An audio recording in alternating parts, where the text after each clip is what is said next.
G'day and welcome back to Let's Build Stuff. So as I said, I'll keep you updated.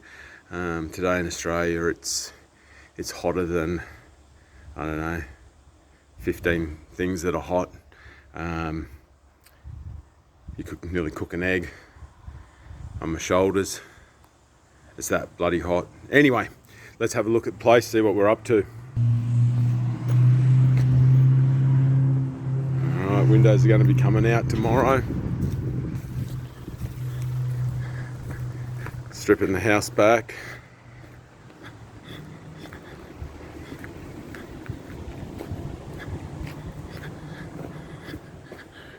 And then round the back. Won't want to be touching my toolbox right now because there'll be one set of burnt fingers. Absolutely guaranteed.